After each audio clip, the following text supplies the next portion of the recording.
This story is titled, My Fiancé Threatened to Cancel the Wedding Unless I Sent My Kids to Boarding School to Move in Her Brother, so I canceled the wedding instead. Hi everyone! Before we dive in, a quick favor. If you enjoy content like this, please hit the subscribe button. It's free, supports the channel, and make sure you never miss out on amazing videos. Alright, let's get started. Hey guys, I need to get something off my chest, and honestly, I could use some perspective. I'm a 38-year-old single dad with 2 kids, ages 10 and 12. Their mom passed away a few years ago, and since then, it's been just the 3 of us. Life hasn't always been smooth, but I think we've done a good job holding things together. My kids are great. They're kind, smart, and resilient, and they've been my biggest motivation to keep pushing forward. Anyway, about a year and a half ago, I met someone. Let's call her Sarah. She's 34, and we met through mutual friends at a barbecue. At first, she seemed like everything I'd been hoping for. She was outgoing, charming, and had this spark that drew people in. We hit it off right away, and soon enough, we were dating. Sarah made an effort to get to know my kids early on, which I appreciate. She'd take them out for ice cream or to the park, and she was always trying to engage with them. My kids were polite around her, but I could tell they were holding back a little. Maybe it was because they'd been through so much already, and they were wary of getting too attached to someone new. I figured that was normal, though. These things take time, right? At first, everything felt great. Sarah seemed to understand that my kids were my world and that we were a package. She'd talk about how she admired my parenting and how much she wanted to be part of our lives. It felt good to have someone in my corner who seemed to get it. Over time, our relationship got more serious. Sarah and I started spending more time together, and she even began staying over at my house sometimes. My kids were fine with it. They didn't seem overly excited, but they weren't against it either. I thought we were all adjusting well to the idea of blending our lives, but there were little things that, looking back now, probably should have been red flags. For one, Sarah started making comments about the house. She'd say things like, "It's cozy, but maybe we could modernize it a bit," or "The kids' rooms are cute, but wouldn't it be fun to give them a makeover?" At the time, I didn't think much of it. I figured she just wanted to put her own touch on the place, and I was okay with that. Another thing was how she'd talk about our future. She'd make these comments about how we could build a life together, travel, and maybe even have a kid of our own someday. I wasn't against any of that in theory, but I always made it clear that my priority was my kids. She'd smile and nod, but now that I think about it, I'm not sure she really got it. Then there was her family, specifically her brother Jake. He came up in conversations occasionally, but not in a good way. Jake was apparently going through a rough patch. Sarah mentioned that he'd lost his job, was struggling to get back on his feet, and had been staying with their parents. She talked about him like he was a lost cause, but also like it was everyone else's responsibility to help him. I didn't think much of it at first. We all have family members who need a little extra support sometimes, and I figured it wasn't my place to judge. But as I got to know Sarah better, I started to realize just how much of a mess Jake really was. He couldn't hold down a job, he made terrible decisions, and he seemed to have zero motivation to change. Still, none of this felt like a deal breaker at the time.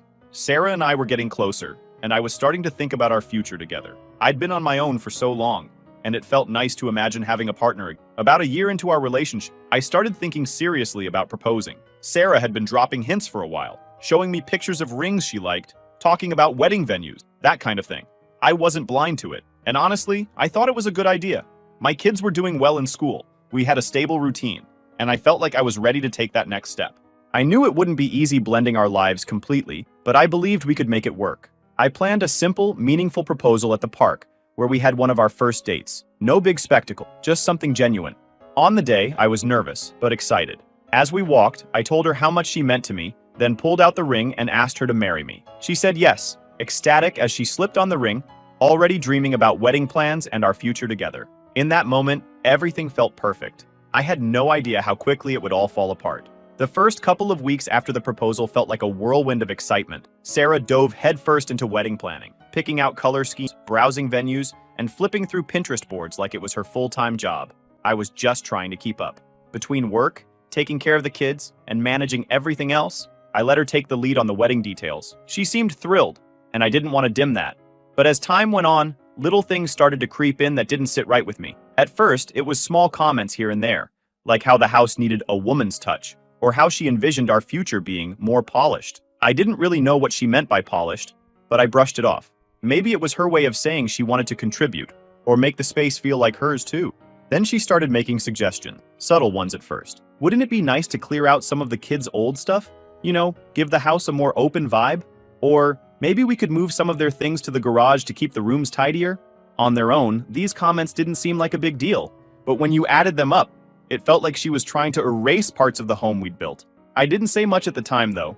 I figured she was just excited about the idea of us building a life together, and maybe I was overthinking it. But then came the furniture. One Saturday morning, Sarah showed up with a catalog and a plan to upgrade the living room. I wasn't even sure what needed upgrading. The couch was fine, the coffee table was sturdy, and the kids' beanbags in the corner were non-negotiable. She went on about how she wanted the space to feel more adult and less chaotic.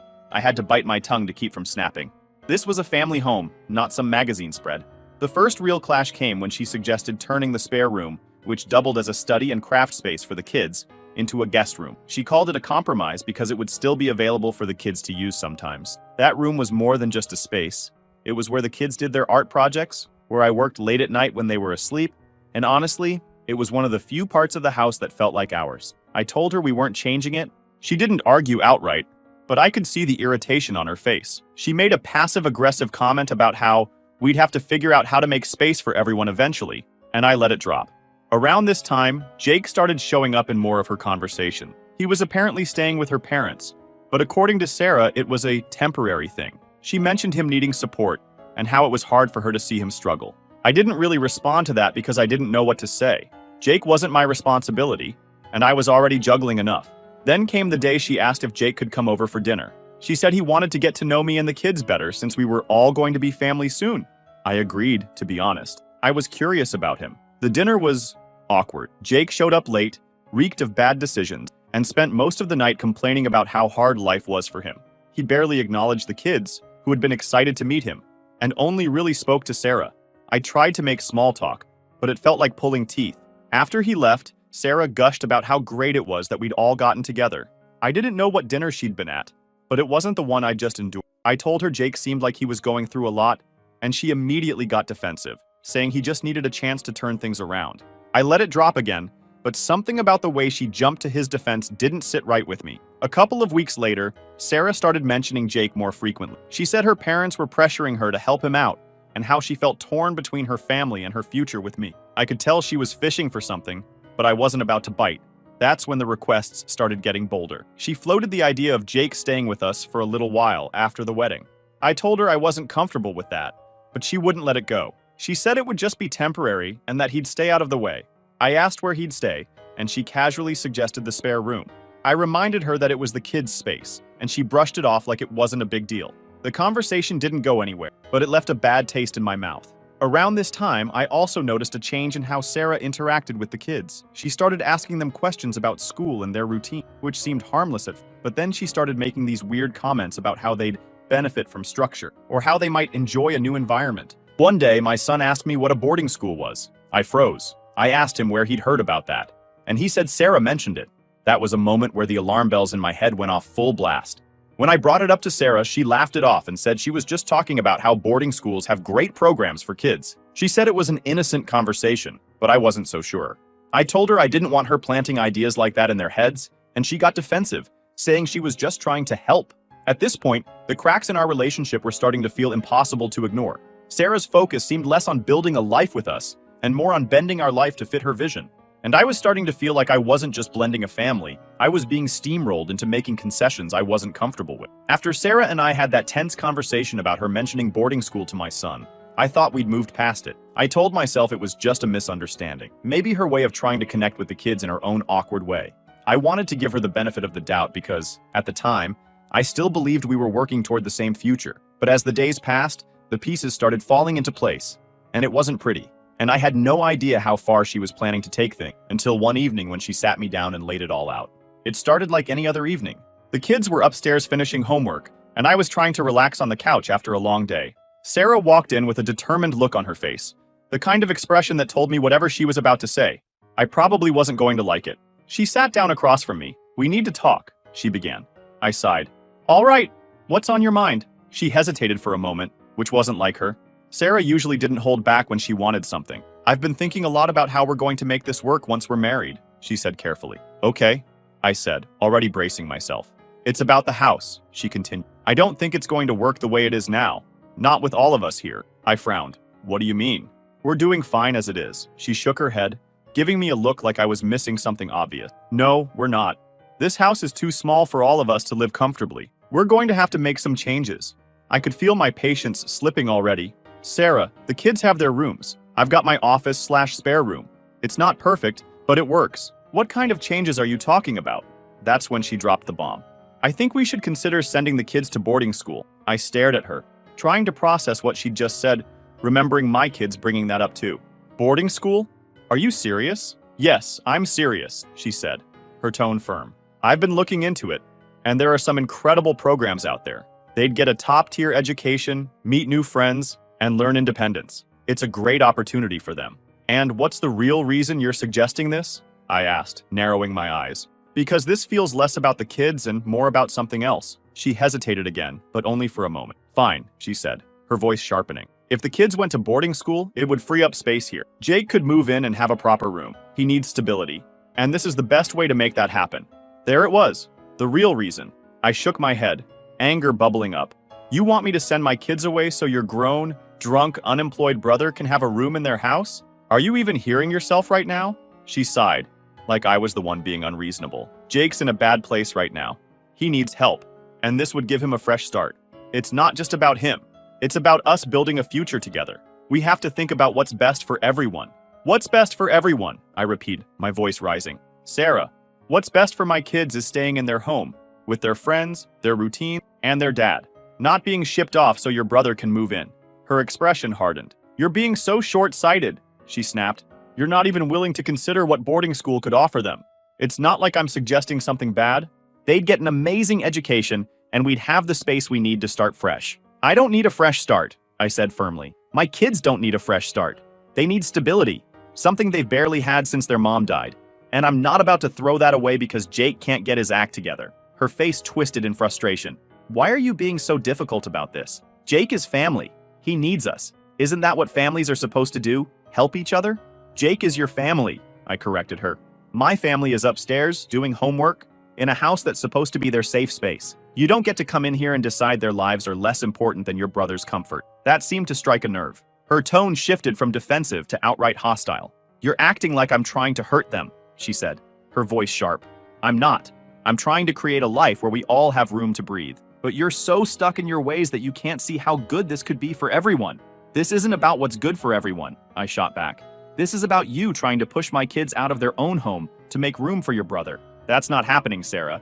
Not now, not ever. She stood up abruptly, crossing her arms. Fine, she said, trying to control herself from throwing a tantrum as she always does. If you're not willing to even consider this, then maybe we need to rethink everything. I stood up too, meeting her glare. What's that supposed to mean? It means, she said slowly, that if you can't put my family first for once, then maybe this isn't going to work. I'm not marrying someone who doesn't respect my family. I stared at her, completely stunned. Respect your family? You want to talk about respect? What about respecting my kids? My family? She didn't flinch. This is your choice, she said, repeating her ultimatum. Either you choose me or your kids, your call, and I won't settle for less. She walked out of the room after that, leaving me standing there in silence. I couldn't believe what had just happened. I'd known for weeks that something was off, but this was a whole other level. For the first time since I'd proposed to Sarah, I started to wonder if I'd made a huge mistake. The tension in the house had been building for weeks. Every time Sarah brought up Jake, it felt like we were headed for another argument. Then Jake showed up unannounced, and I was outright disgusted. The sheer audacity of it left me speechless. How could someone be so shameless, so utterly clueless, that they couldn't grasp a basic fact? You don't just barge into someone else's life expecting a free ride. His recklessness wasn't just baffling, it was repulsive. This wasn't even the first time Jake had shown up unannounced at my place. But after everything that had happened recently, I had zero patience left for his antics. It was a Saturday morning when it happened. I was in the kitchen making breakfast while the kids sat in the living room, finishing up some weekend cartoons. The knock at the door was sharp and deliberate, the kind of knock that told you the person on the other side wasn't leaving until you answered. I already dreading who it might be. Ignore it, I called to the kids, figuring it was just a delivery or someone selling something. But the knocking didn't stop. When I opened the door, there was Jake, standing there with his usual smug grin. He had that casual, unbothered energy, like he was stopping by a friend's house to hang out, not barging into a situation he had no business being part of. Hey man, he said, nodding at me. Figured I'd swing by. Got a minute? I blinked, trying to process why he was here. Sarah didn't mention you were coming, I said flatly. Jake shrugged. Didn't think I needed an invite. She said you guys were still working out the details about me moving in, so I thought I'd stop by and, get a feel for the place. The audacity of this guy was unbelievable. I think there's been a misunderstanding, I said, keeping my voice level. We haven't agreed to anything about you moving in. Jake laughed like I just told him a joke. Come on, man. Sarah said it's pretty much a done deal. Just a matter of figuring out the logistics, right? Before I could even respond, he stepped inside, walking past me into the living room. My youngest looked up from the couch, confused, and my oldest gave me a look that said everything I was already feeling. What is he doing here? Nice setup, Jake said, looking around like he was appraising the place. He plopped down on the couch, stretching out like he owned it. I clenched my fists, trying to keep calm. Jake, this isn't a good time. You should have called before coming over. Before he could answer, Sarah walked in the front door. She paused for a second when she saw Jake, then broke into a wide, overly cheerful smile. Oh, Jake, I didn't expect you this early. Early, I said, turning to her. I didn't know he was coming at all. She waved her hand like it was no big deal. I must have forgotten to mention it. No harm done, right? I glanced at the kids and told them to head upstairs. Once they were out of earshot, I turned back to Sarah and Jake. What's going on? I asked, my voice tight. Jake just told me he's here to check out the house because you've been talking about him moving in. Sarah's smile faltered, but she recovered quickly. Babe, she said, stepping closer to me. I was just trying to help. Jake's in a tough spot, and I thought if he could see how we might make it work, you'd be more open to the idea. We've already talked about this, I said, my patience wearing thin. I told you I'm not comfortable with it. Jake, still sprawled out on the couch, decided to chime in.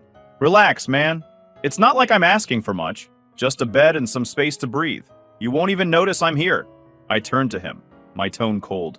This isn't your decision to make, Jake, and it's not happening. Jake scoffed and stood up saying, all right. No need to get worked up. I'll leave you two to sort it out. He grabbed his jacket and headed for the door, muttering something under his breath. As soon as he was gone, I turned to Sarah. What the hell was that? What do you mean? She snapped. Jake's my family. He needs help, and I'm trying to find a solution. You're the one making this harder than it has to be. I'm making it harder, I said, my voice rising. You've been going behind my back, making decisions for my house, my kids, and my family. How is that okay? Sarah crossed her arms, glaring at me. You're being impossible. Jake is family, and family helps each other. Why can't you see that? Because this isn't just about Jake, I said. This is about you trying to push my kids out of their home to make room for it. They've already been through enough. I'm not uprooting their lives to make things easier for you or your brother. Her face twisted with frustration. You're so stubborn, she spat. Do you even care about how hard this is for me? I'm trying to build a future with you, and you're too busy clinging to your perfect little setup to see that. This perfect little setup is my kid's life, I shot back. And I'm not going to apologize for protecting it. If you can't understand that, then maybe you're not ready to be part of this family. Her expression hardened, and I knew what was coming before she even said it. Fine, she said coldly. If you're not willing to compromise, then maybe we need to rethink this whole thing. I stood there for a moment, letting her words sink in. Then I took a deep breath and looked her in the eye. You're right, I said. We do need to rethink this. And I've made my decision. Her face flickered with something, shock, maybe anger. What's that supposed to mean? It means I'm choosing my kids, I said firmly. They come first. Always. If you can't accept that, then we don't have a future together. The silence that followed was deafening. She stared at me like she couldn't believe what I'd just said, but I didn't back down. Is that it then? She asked, her voice trembling. Yeah, I said. That's it. And with that, I turned and walked away, leaving her standing in the living room, speechless. Walking away from Sarah that day, I felt a strange mix of emotion. There was relief, knowing I'd stood my ground and chosen my kids, but there was also a heaviness in my chest. This wasn't just the end of an argument. It was the end of everything we'd been building toward. I knew the breakup was inevitable, but it didn't make it any easier. Sarah didn't take it well. For the first day or two after I told her it was over, she didn't say much. She avoided me, barely acknowledging my presence when she came by to grab a few things she'd left at the house. I thought maybe she was processing it all, but then the storm hit. It started with the wedding. Sarah called me one evening, her tone cold and businesslike. So, I assume you're canceling everything? She asked. Yes, I said, keeping my response short. There's no reason to keep the plans going. Her response was immediate. Good. Then we need to talk about the money. I frowned. What money? The deposits, she snapped. I've already put down a deposit on the caterer, and I expect you to reimburse me. Since you're the one canceling, it's only fair. I paused for a moment, realizing that her demands would never stop, even when we're breaking up. Sarah, I already paid for the venue deposit, which was more than what you spent on the caterer, I said. That's not the point, she said sharply. You're the one who decided to end this, so you should take responsibility for the financial fallout. I took a deep breath, trying to stay calm. I'm not reimbursing you for anything, Sarah. We both contributed to this wedding, and we both knew the risks of non-refundable deposits. You made your choices, and I made mine. This is on both of us. She didn't like that answer. So what? You're just going to leave me out of pocket for hundreds of dollars? I'm already out of pocket for thousands, I said, my voice firm. The venue, the invitations, the flowers. I covered all of that. I'm not paying for more just because you want to pass the blame. The conversation went nowhere. She kept insisting that I was being unfair, while I held my ground. Eventually, she hung up on me, but the calls didn't stop. Over the next few days, she bombarded me with texts, emails, and voicemails, all demanding that I pay her back for the caterer. At one point, she even threatened to take me to small claims court if I didn't comply. It wasn't just about the money, though. Sarah wasn't content to leave things between us on a simple financial dispute. She started spreading her version of the story to mutual friends and family, painting me as the bad guy who abandoned her and refused to help her struggling brother. I got calls from people I hadn't spoken to in months, asking me what was going on and why I was being so cruel. One of her relatives, a distant cousin I'd only met once, actually had the nerve to lecture me about family values. Jake's going through a tough time, she said. You could have made a small sacrifice to help him out. It's not like you'd be homeless. I bit my tongue, not wanting to argue with someone who clearly didn't understand the full story, but it stung. No one seemed to care about my kids or how Sarah's demands would have turned their lives upside down. All they cared about was her version of events, where I was the heartless villain refusing to help. Thankfully, I had my own circle of support. My close friends and a few relatives knew the truth and backed me up without hesitation. You did the right thing, one of my friends told me. Anyone who tries to push your kids out of their home doesn't deserve to be part of your life. Still, the fallout was exhausting. Canceling the wedding was a logistical nightmare. I had to contact vendors, explain the situation without airing too much dirty laundry, and navigate the awkwardness of calling off an event that people had already marked on their calendar. Most people were understanding, but a few tried to pry for more details. I kept my responses vague, saying it was a mutual decision and that we'd realized we weren't on the same page about the future. Through it all, my kids didn't know the full extent of what was happening, but they could tell something had changed. My oldest asked me one night, "Are we not having a stepmom anymore?" I smiled gently and shook my head. No, we're not. But you know what? That's okay. We're still a family and nothing is going to change that. They seemed relieved, which only reinforced that I'd made the right decision. The thought of them being shipped off to some boarding school while Jake moved into their rooms still made my blood boil. Sarah had completely underestimated how much I valued my role as a dad, and that was her biggest mistake. The final straw came a week later when Sarah showed up unannounced to grab more of her things. She walked into the house like she still had some claim to it, her eyes scanning the place as if she were checking for signs of her absence. She didn't say much at first, just packed her stuff in silence while I stayed in the kitchen, giving her space. But as she was leaving, she stopped in the doorway and turned to me. "You know," she said, her voice icy, "you'll regret this. You had a chance to build something better, and you threw it away." I met her gaze, calm but firm. "No, Sarah. I didn't throw anything away. I protected what mattered most, my kids and their home. If you can't understand that, then this was never going to work." Her expression flickered for a moment, like she wanted to argue but couldn't find the words. Finally, she scoffed, muttered something under her breath, and walked out the door for the last time. The house feels quieter now. Honestly, this wasn't the future I'd pictured when I proposed to Sarah, but maybe that's for the best. My kids are safe, their home is still their sanctuary, and I'm free from the chaos she tried to bring into our lives. But I can't help wondering, was there something I missed early on that could have prevented all this? I'm still processing everything, but I'd love to hear your thoughts and advice. I'll update if anything significant happens. Thanks for reading, Reddit. Final update. Hey again. So I thought the breaking up and canceling the wedding would be the end of the drama.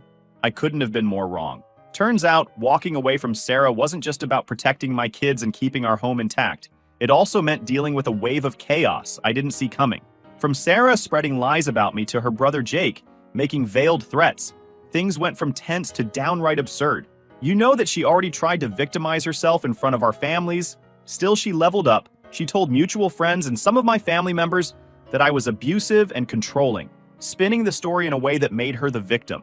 Suddenly, I was getting calls and messages from people asking me to explain myself. Some were sympathetic, while others outright accused me of being the kind of person who'd push someone to their breaking point. One mutual friend, let's call him Dave, actually called me up to say, "Hey man, I heard you made Sarah's life hell. What's going on? I had to take a deep breath before responding. Dave, do you honestly think I'd do that? She wanted me to send my kids to boarding school so her brother could move in. That's the reality. Thankfully, Dave was reasonable enough to hear me out. And after I told him the full story, he backed off. But not everyone was as understanding. Sarah had a way of twisting things. She was always good at playing the victim. Jake, of course, wasn't any better. A week after the breakup, he texted me out of the blue. His message read, "You're a spineless coward for not helping your family. I might swing by to get what's mine. Better hope I don't have to force it." The entitlement was mind-blowing. I hadn't taken anything from Jake. In fact, the only thing I'd done was refuse to let him bulldoze his way into my home. But his text wasn't just infuriating, it was unsettling. I wasn't going to take any chances, so I called a locksmith the next day to change the locks on every door.